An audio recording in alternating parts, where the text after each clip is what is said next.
নমস্কাৰ ছাত্ৰ ছাত্ৰীসকল, আজিৰ এই ভিডিঅ'ত তোমালোকক স্বাগতম জনালোঁ। আজি মই এটা দশম শ্ৰেণীৰ সমাজ বিজ্ঞান বিষয়ৰ এটা নতুন লেচন লৈ আহিছোঁ। ইতিহাস বিষয়ৰ প্ৰথম অধ্যায় বংগ বিভাজন আৰু স্বদেশী আন্দোলন। ইয়াত মই সকলোবোৰ কুৱেশ্যন ইয়াত দিয়া হৈ আছে, লগতে তোমালোকে যদি ভিডিঅ'টো চাই প'জ কৰি লিখি ল'ব পাৰা। আৰু যিসকলে মোৰ চেনেলত নতুনকৈ আহিছা সেইসকলে যাতে চেনেলটো ছাবস্ক্ৰাইব কৰি বেল আইকনটো ক্লিক কৰি দিয়ে আৰু লগতে ভিডিঅ'টো লাইক কৰি দিয়ে, তাকে আশা কৰিলোঁ। এতিয়া মই ফাৰ্ষ্ট কুৱেশ্যন দিলোঁ, কি আছে তাৰমানে বংগ বিভাজন কোনগৰাকী ভাইচৰয়ৰ শাসনকালত সংঘটিত হৈছিল? এনচাৰটো হ'ব বংগ বিভাজন লৰ্ড কাৰ্জন ভাইচৰয়ৰ শাসনকালত সংঘটিত হৈছিল। নম্বৰ 2, 1905 খ্ৰীষ্টাব্দৰ কোন তাৰিখে বংগ বিভাজন কাৰ্যকৰী হৈছিল? এনচাৰটো হৈছে 1905 চনৰ 5 খ্ৰীষ্টাব্দৰ 16 অক্টোবৰ তাৰিখে বংগ বিভাজন কাৰ্যকৰী হৈছিল। 3 নম্বৰ, বিদেশী পণ্য বৰ্জনৰ প্ৰস্তাৱ কোনখন সভাত গ্ৰহণ কৰা হৈছিল? এনচাৰটো হৈছে 1105 চনৰ 20 জুলাইত দিনাজপুৰৰ মহাৰাজৰ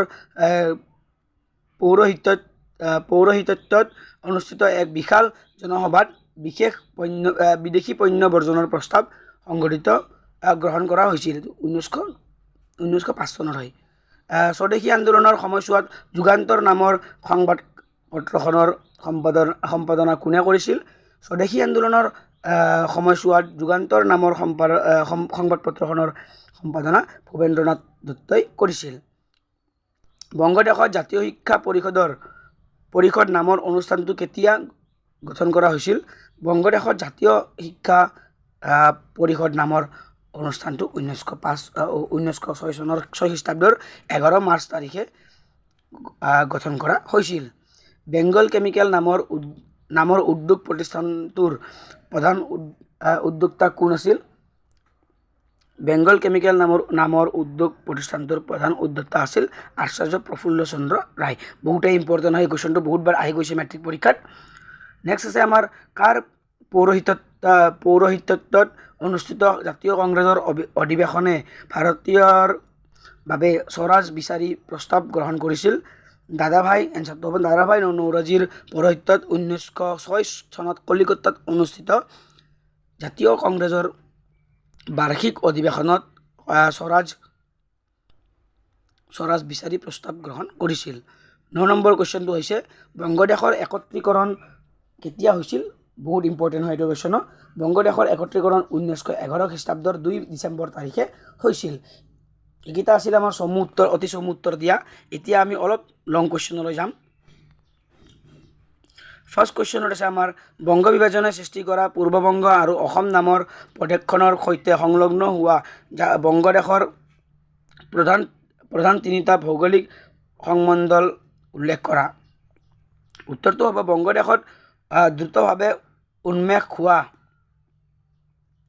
জাতীয়তাবাদ ধ্বংস কৰিবলৈ আৰু ইয়াত বিৰাজ কৰা হিন্দু মুছলমানৰ মাজৰ একতা বিনষ্ট কৰিবলৈ ভাইচৰয় লৰ্ড কাৰ্জনে প্ৰতিনিধিত্ব ব্ৰিটিছ চৰকাৰে বংগদেশক 2খন প্ৰদেশত বিভক্ত কৰিবলৈ সিদ্ধান্ত গ্ৰহণ কৰে। অসমৰ লগত বংগদেশৰ নিম্নোক্ত 3টা সংমণ্ডল সংলগ্ন কৰি পূৰ্ববংগ আৰু অসম নামৰ নতুন প্ৰদেশখনৰ গঠন কৰা হৈছিল। সেইবোৰ হৈছে ঢাকা, চট্টগ্ৰাম আৰু ৰাজশ্বাহী। এইটো 1 নম্বৰ আছিল। 2 নম্বৰ কুৱেশ্যনত আছে বংগ বিভাজন অন্তৰ্নিহিত উদ্দেশ্য কি আছিল?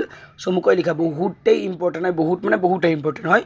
এইটো বহুতবাৰ আহি গৈছে মেট্ৰিকত। এনচাৰটো হ'ব ব্ৰিটিছ চৰকাৰে প্ৰশাসনীয় সুবিধা প্ৰাপ্তিয়েই বংগ বিভাজনৰ প্ৰধান উদ্দেশ্য বুলি ঘোষণা কৰিছিল, যদিও ইয়াৰ অন্তৰ্নিহিত উদ্দেশ্য ভিন্ন আছিল। ব্ৰিটিছ চৰকাৰৰ দ্বাৰা বংগ বিভাজনৰ প্ৰধান উদ্দেশ্যসমূহ হ'ল 1 নম্বৰ, বংগ প্ৰদেশক দ্ৰুতভাৱে উন্মেষ হোৱা জাতীয়তাবাদৰ ঢৌ প্ৰতিৰোধ কৰা। বংগ প্ৰদেশক জাতীয়তাবাদৰ প্ৰাণকেন্দ্ৰ হিচাপে বিবেচনা হৈছিল। 6 নম্বৰ আছে ভাৰতত ব্ৰিটিছ সাম্ৰাজ্যৰ সুস্থিৰতা ক্ষেত্ৰত ভাবুৰি অৱতাৰণা কৰিব পৰা হিন্দু মুছলমানৰ মাজৰ একতা বিনষ্ট কৰা। 9 নম্বৰ হ'ল আমাৰ বংগ প্ৰদেশক এনেদৰে ভাগ কৰা যাতে নতুনকৈ বিভক্ত হোৱা প্ৰদেশৰ এখনত হিন্দুসকল সংখ্যালঘুত পৰিণত হয় আৰু আনখন প্ৰদেশত মুছলমানসকল সংখ্যালঘুত পৰিণত হয়।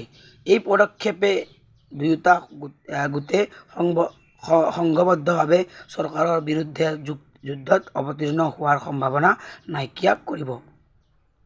ঘ নম্বৰ আছিল মুছলমান নেতাসকলক সন্তুষ্ট কৰা আৰু জাতীয়তাবাদ বিকশিত অগ্ৰণী ভূমিকা লোৱা, হিন্দু বঙালীসকলক দুৰ্বল কৰা।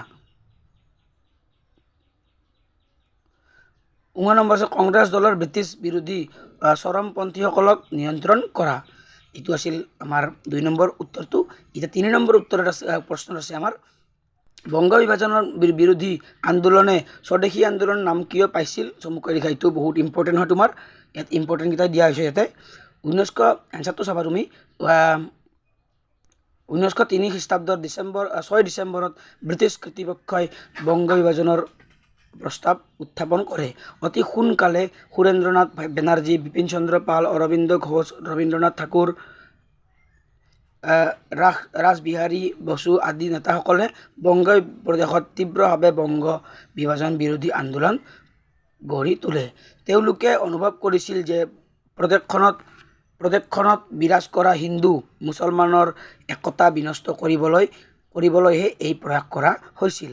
তেওঁলোকে তীব্ৰ জনমত গঠনৰ উদ্দেশ্য আৰু জনসচেতনতা সৃষ্টিৰ উদ্দেশ্যে স্বাক্ষৰ সংগ্ৰহ অভিযান আৰম্ভ কৰিছিল।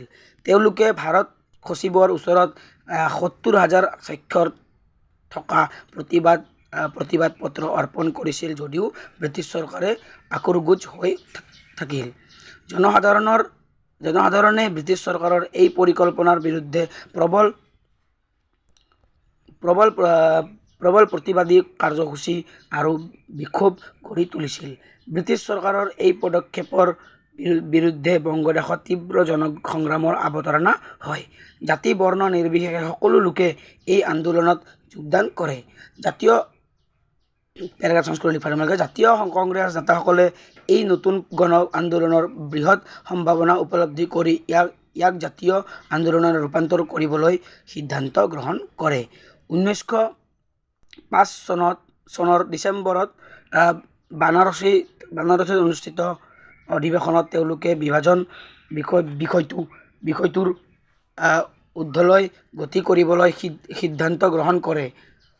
এই নতুন আন্দোলনক স্বদেশী আন্দোলন বুলি অভিহিত হৈছিল, কিয়নো এই বংগৰ সীমা অতিক্ৰম কৰিছিল আৰু সমগ্ৰ দেশৰ মানুহে বিদেশী বস্তু বৰ্জন, স্বদেশী বস্তু গ্ৰহণ আৰু চৰকাৰৰ প্ৰদত্ত খিতাপ আৰু পদবী প্ৰত্যাহাৰৰ ধাৰণা আঁকোৱালি লৈছিল। এইদৰে ব্ৰিটিছ বিৰুদ্ধে হোৱা এই আন্দোলনৰ পৰ্যায়টোক স্বদেশী আন্দোলন বুলি অভিহিত। ৫ নম্বৰ কুৱেশ্যনটো মই আৰম্ভ কৰিবলৈ গৈ আছোঁ। কুৱেশ্যনটো হৈছে স্বদেশী আন্দোলনৰ সময়ছোৱাত বংগদেশৰ জাতীয় শিল্পৰ বিকাশ কেনেধৰণে হৈছিল? বহুতে ইম্পৰ্টেণ্ট হয় এইটো কুৱেশ্যনো। উত্তৰটো হৈছে স্বদেশী আন্দোলনে আত্মশক্তি বিকাশৰ উদ্যম বৃদ্ধি কৰাৰ ফলত ভাৰতীয় উদ্যোগৰ বিকাশৰ পথ প্ৰশস্ত হৈছিল। বিদেশী বস্তু বৰ্জনৰ মানসিকতা গঢ়ি উঠাত মানুহে স্থানীয়ভাৱে নিৰ্মিত বস্তুৰ প্ৰতি হাবিয়াস কৰিলে। ইয়াৰ ফলত দেশৰ বিভিন্ন অংশত কেইবাটাও ডাঙৰ শিল্প প্ৰতিষ্ঠান আৰু বহুতো ক্ষুদ্ৰ উদ্যোগ গঢ়ি উঠিছিল। সূতা কটা কল, ক্ষুদ্ৰ আৰু মজলীয়া তাঁতশাল উদ্যোগ, সৰিয়হ তেল, চাবোন, চেনি, জুইশলা, বিস্কুট আদিৰ উদ্যোগ স্থাপন হয়। এই সময়ছোৱাতে জাতীয় বেংক আৰু জাতীয় বীমা প্ৰতিষ্ঠান স্থাপিত হৈছিল। এই সময়ছোৱাত প্ৰতিষ্ঠা হোৱা এটা প্ৰতিষ্ঠান আছিল স্বদেশী ভাণ্ডাৰ, যি পৰৱৰ্তী পৰ্যায়ত এক উল্লেখযোগ্য বস্ত্ৰ প্ৰতিষ্ঠানত পৰিণত হৈছিল। ইয়াক ৰবীন্দ্ৰনাথ ঠাকুৰে প্ৰতিষ্ঠা কৰিছিল। যোগেশ চন্দ্ৰ চৌধুৰী আৰু কৃষ্ণ বিহাৰী সেনৰ যৌথ প্ৰতিষ্ঠানত কলিকতাৰ বৌবজাৰত ইণ্ডিয়ান ষ্ট'ৰ্ছ স্থাপিত হৈছিল। কলিকতাৰ কৰ্ণৱালিছ ষ্ট্ৰীটত সৰলা দেৱী চৌধুৰীয়ে লক্ষী ভাণ্ডাৰ স্থাপন কৰিছিল। এই সময়ছোৱাতে ইউনাইটেড বেংগল ষ্টেৰছ স্থাপিত হৈছিল। 1906 খ্ৰীষ্টাব্দত আগষ্ট মাহত নীলৰতন চৰকাৰে বংগলক্ষ্মী কটন মিল স্থাপন কৰিছিল। আনহাতে 1906 খ্ৰীষ্টাব্দত জুলাই মাহত আচাৰ্য প্ৰফুল্ল চন্দ্ৰ ৰায়ে বেংগল কেমিকেল নামৰ উদ্যোগটো স্থাপন কৰিছিল। 1907 খ্ৰীষ্টাব্দত জামছেদপুৰত জামছেদজী টাটাৰ দ্বাৰা টাটা লৌহ শিল্প কাৰখানা স্থাপন এই ক্ষেত্ৰত অন্য এক উল্লেখনীয় পদক্ষেপ। 1905 চন খ্ৰীষ্টাব্দৰ 17 ডিচেম্বৰত R.C. দাসৰ প্ৰথমবাৰৰ বাবে বানাৰসীত ভাৰতীয় উদ্যোগ সন্মিলন অনুষ্ঠিত হয়। এই সন্মিলনে স্বদেশী আন্দোলনৰ সম্ভাৱনীয়তা সম্পৰ্কে ভাৰতীয় লোকসকলক সজাগ কৰিছিল। এনেদৰে স্বদেশী আন্দোলনে দেশৰ ঔদ্যোগিক বিকাশক অনুপ্ৰাণিত কৰিছিল। এইটো আছিল 5 নম্বৰ। 6 নম্বৰ এনচাৰটো হৈছে আমাৰ স্বদেশী আন্দোলন দমন কৰাৰ উদ্দেশ্য ব্ৰিটিছ চৰকাৰে কি আন্দোলন বিৰোধী কাৰ্যসূচী গ্ৰহণ কৰিছিল? উত্তৰটো হৈছে স্বদেশী আন্দোলন দমন কৰাৰ উদ্দেশ্যে ব্ৰিটিছ চৰকাৰে গ্ৰহণ কৰা আন্দোলন বিৰোধী কাৰ্যসমূহ আছিল এনেধৰণৰ। 1 নম্বৰ, ব্ৰিটিছ চৰকাৰে জাতীয় কংগ্ৰেছৰ উদাৰপন্থী নেতাসকলক এই আশাতেই বিভিন্ন উপাধি পদক আৰু পদ যাচিছিল যাতে তেওঁলোকে চৰকাৰৰ ক্ৰিয়াকলাপত সহযোগিতা কৰিব। উদাৰপন্থী কংগ্ৰেছ নেতাসকলক উচ্চ ন্যায়ালয়ৰ বিচাৰপতি পদ, ভাইচৰয় পৰিষদৰ সদস্য পদ, ব্ৰিটিছ সংসদ সদস্য পদ যচা হৈছিল। 2 নম্বৰ যচা হৈছিল সুৰেন্দ্ৰনাথ বেনাৰ্জী, গোপাল কৃষ্ণ গোখলে, বিপিন চন্দ্ৰ পাল প্ৰমুখ কংগ্ৰেছ নেতাসকলৰ স্থিতি দৃঢ় আছিল আৰু চৰকাৰে আগবঢ়োৱা প্ৰস্তাৱ প্ৰত্যাখ্যান কৰিছিল। 6 নম্বৰ আছে ব্ৰিটিছ চৰকাৰে মুছলমান নেতাসকলক সন্তুষ্ট কৰিবলৈ চেষ্টা কৰিছিল যাতে তেওঁলোকে ভাৰতীয় জাতীয় কংগ্ৰেছৰ পৰা ফালৰি কাটি আহে। কংগ্ৰেছৰ প্ৰতি বিৰোধ প্ৰদৰ্শন কৰাৰ উদ্দেশ্যে মুছলমানসকলক এটা ৰাজনৈতিক দল গঠন কৰিবলৈ তেওঁলোকক উৎসাহিত কৰিছিল। এই ক্ষেত্ৰত তেওঁলোকে যথেষ্ট সফল হয়। 7 নম্বৰ উত্তৰটো হৈছে এইটো বহুতেই ইম্পৰ্টেণ্ট হয়, এইটো বহুতবাৰ আহি গৈছে, লগতে তোমালোকৰ এইবাৰ হাফ ইয়াৰলি এক্সামতো আহিব পাৰে বুলি মই ভাবোঁ। এইটো কুৱেশ্যনটো হৈছে আমাৰ স্বদেশী আন্দোলনৰ 3টা ফলাফল উল্লেখ কৰা। উত্তৰটো হৈছে 1905 খ্ৰীষ্টাব্দত আৰম্ভ হৈছিল 1911 খ্ৰীষ্টাব্দলৈ অব্যাহত থকা স্বদেশী আন্দোলনক ভাৰত স্বাধীনতা আন্দোলনৰ ইতিহাসৰ এক গুৰুত্বপূৰ্ণ অধ্যায় হিচাপে বিবেচনা কৰা হয়। স্বদেশী আন্দোলনৰ 3টা ফলাফল তলত উল্লেখ কৰা হ'ল। ক নম্বৰ, জাতীয় সাহিত্যৰ বিকাশ। এই সময়ছোৱাত জাতীয়তাবাদ আৰু দেশভক্তি উদ্যম জাগ্ৰত কৰা বহুতো আলোচনী, সংবাদপত্ৰ, গ্ৰন্থ, নাটক, গীত আৰু প্ৰবন্ধ প্ৰকাশিত হৈছিল। এইবিলাকে জাতীয় আন্দোলনত যথেষ্ট প্ৰভাৱ বিস্তাৰ কৰিছিল। অৱনীন্দ্ৰনাথ ঠাকুৰৰ উদ্যোগত বংগীয় কলা সংসদ নামৰ জাতীয় অনুষ্ঠানটো স্থাপিত হৈছিল। এই অনুষ্ঠানটোৱে পাশ্চাত্য প্ৰভাৱমুক্ত ভাৰতীয় চিত্ৰকলাৰ আধাৰত নিৰ্মাণৰ লক্ষ্য স্থিৰ কৰিছিল। 6 নম্বৰ, মহিলাৰ অংশগ্ৰহণ। স্বদেশী আন্দোলনত মহিলাসকল সামাজিক প্ৰতিবন্ধকতা অতিক্ৰম কৰি আন্দোলনত অংশগ্ৰহণ কৰিবলৈ অনুপ্ৰাণিত কৰা হৈছিল। এইগৰাকী অগ্ৰণী নাৰী সৰলা দেৱী চৌধুৰীয়ে বীৰষ্টমী ব্ৰত, প্ৰতাপাদিত্য উৎসৱ, উদয়াদিত্য উৎসৱ, ব্যায়াম সমিতি আদি উৎসৱ অনুষ্ঠান আয়োজন কৰিছিল। তেওঁ যুৱতীসকলক লাঠি খেল আৰু কুস্তিৰ প্ৰশিক্ষণ দিয়াইছিল আৰু ভাৰতী নামৰ এখন পত্ৰিকা সম্পাদনা কৰিছিল। এনেদৰে জাতীয় আন্দোলনত সক্ৰিয়ভাৱে অংশগ্ৰহণ কৰিবলৈ যুৱশক্তিক প্ৰস্তুত কৰিছিল। অন্য এক অগ্ৰণী নাৰী ভগিনী নিবেদিতা বিভিন্ন সমিতিৰ সৈতে জড়িত হৈ যুৱক-যুৱতীক দেশীয় শিল্পৰ জৰিয়তে আত্মনিৰ্ভৰশীল হ'বলৈ অনুপ্ৰাণিত অনুপ্ৰাণিত কৰিছিল। নম্বৰ আছে আমাৰ মুছলিম লীগৰ প্ৰতিষ্ঠান। মুছলিম লীগৰ তোমালোকৰ চমু টুকুৰা আহি থাকে, তুমি সেইটো এয়াৰপৰ্টৰ পৰা চাব পাৰা। ব্ৰিটিছ চৰকাৰে ধৰ্ম জাতীয় আদিৰ ভিত্তিত ভাৰতীয়সকলক মাজত বিভাজন আনিবলৈ প্ৰয়াস কৰিছিল, যাতে তেওঁলোকৰ সাম্ৰাজ্যবাদ অক্ষুণ্ণ থাকে। লৰ্ড কাৰ্জনৰ দ্বাৰা প্ৰভাৱিত হৈ ভালেসংখ্যক মুছলমান নেতাই চৰকাৰৰ বংগ বিভাজন পৰিকল্পনাত আদৰণি জনাইছিল। ব্ৰিটিছ চৰকাৰৰ পৰা বিশেষ ৰাজনৈতিক অনুগ্ৰহ লাভ কৰাৰ পিছত মুছলমানসকলক সৰ্বভাৰতীয় মুছলিম লীগ নামৰ ৰাজনৈতিক অনুষ্ঠানটো গঠন কৰিবলৈ অনুপ্ৰাণিত কৰা হৈছিল। এই মুছলিম লীগৰ পৰৱৰ্তী পৰ্যায়ত এক বৃহৎ শক্তিত পৰিণত হয়, কিয়নো ভাৰতীয় জাতীয় কংগ্ৰেছক দুৰ্বল কৰাত ই উল্লেখযোগ্য ভূমিকা লাভ কৰিছিল। 8 নম্বৰ কুৱেশ্যন হৈছে আমাৰ স্বদেশী আন্দোলনৰ তিনিটা অৱদান উল্লেখ কৰা। বহুতে ইম্পৰ্টেণ্ট হয় এইটো কুৱেশ্যনো। এনচাৰটো হৈছে আমাৰ স্বদেশী আন্দোলনৰ প্ৰধান অৱদানকেইটা হৈছে 1 নম্বৰ গণ আন্দোলন সম্পৰ্কে ৰাজনৈতিক শিক্ষা। তুমি ৰাজনৈতিক শিক্ষা বুলি লিখিব পাৰা। স্বদেশী আন্দোলনৰ এটা গুৰুত্বপূৰ্ণ অৱদান এই যে ইয়াৰ জৰিয়তে গণ আন্দোলনৰ শক্তি সম্পৰ্কে ভাৰতীয়সকলক অৱগত হয়। তেওঁলোকে উপলব্ধি কৰিছিল যে যদিহে সংখ্যাগৰিষ্ঠতা জনসাধাৰণে এক উমৈহতীয়া পূৰণৰ উদ্দেশ্য সংঘবদ্ধভাৱে আন্দোলনত অংশগ্ৰহণ কৰে, তেন্তে এই গণ আন্দোলন নিশ্চিতভাৱে সফল হ'ব। 6 নম্বৰ গণ আন্দোলনৰ প্ৰতি নাৰীসকলৰ আকৰ্ষিত হয়। স্বদেশী আন্দোলনে ভাৰতীয় নাৰীসকলক গণ আন্দোলনৰ দিশত সবলীকৰণ কৰে। প্ৰফুল্ল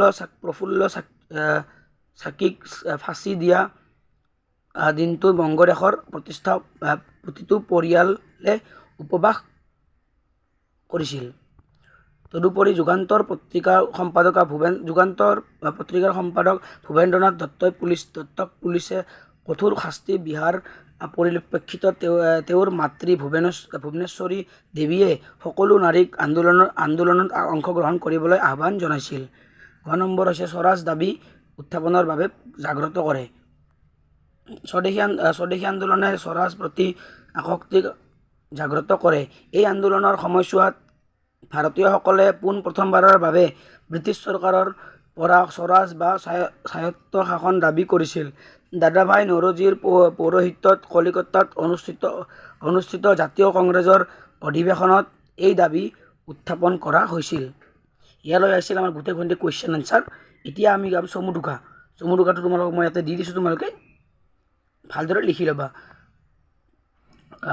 চমু টুকুৰা কবিগুৰু ৰবীন্দ্ৰনাথ ঠাকুৰক আমাৰ দেশৰ বাবে বংগদেশে যচা এক অন্যতম সজ্জন হিচাপে বিবেচনা কৰা হয়। এইগৰাকী বিখ্যাত গীতিকাৰ, নাট্যকাৰ, কবি, গল্প লেখক, চিত্ৰকৰ, শিক্ষাবিদ, দাৰ্শনিক আৰু বিপ্লৱী ব্যক্তি আছিল। 1905 চনৰ 16 অক্টোবৰত বংগ বিভাজনৰ কাৰ্যধি হোৱা দিনটোত হিন্দু মুছলমানৰ ঐক্য প্ৰদৰ্শন কৰিবলৈ আৰু ইয়াক সফলতাৰ কৰিবলৈ ৰবীন্দ্ৰনাথ ঠাকুৰৰ আহ্বানক্ৰমে কলিকতাত জনতাই ৰাখী বন্ধন উদযাপন কৰিছিল। এই সময়ছোৱাত তেওঁ ৰচনা কৰা আৰু পৰিৱেশন কৰা 23টি দেশভক্তিমূলক গীত দেশপ্ৰেমগত অনুভূতি ভাণ্ডাৰ হিচাপে পৰিগণিত হৈছিল। তেওঁৰ বিখ্যাত গীত আমাৰ সোণাৰ বাংলা, আমি তোমাকে ভালোবাসি পৰৱৰ্তী সময়ত বাংলাদেশৰ ৰাষ্ট্ৰীয় সংগীত হৈ পৰিছিল। তেওঁৰ ভাই ভাই এক ঠাই শীৰ্ষক প্ৰবন্ধটি হৃদয়স্পৰ্শী আছিল আৰু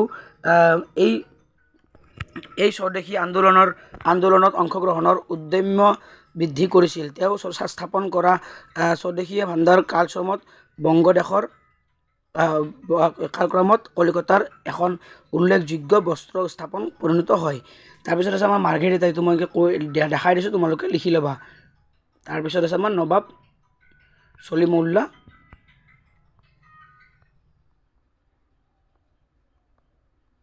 ইয়ালৈকে আছিল আমাৰ গোটেইখিনি ভিডিঅ' মানে আমাৰ ভিডিঅ'টো এই লেচনটোৰ। আৰু তোমালোকে এই লেচনটোৰ ভিডিঅ'বোৰ লেচনটোৰ গোটেইবোৰ এনচাৰ তোমালোকে লিখি ল'ব পাৰা লগতে মই আন এটা লেচন মোৰ তাতে দিয়া আছে মোৰ মহাত্মা গান্ধীৰ ছেকেণ্ড লেচনটো যিটো ইতিহাসৰ সেইটো তোমালোকৰ ভিডিঅ'টো চাই কিনে লিখি ল'ব পাৰিবা যদি যিসকল ষ্টুডেণ্টে নতুনকৈ আহিছে সেইসকলে চেনেলটো ছাবস্ক্ৰাইব কৰি বেল আইকনটো ক্লিক কৰি দিয়া আৰু লগতে ভিডিঅ'টো শ্বেয়াৰ কৰি দিয়া আজি মই ভিডিঅ'টো ইয়াত সামৰিছোঁ ধন্যবাদ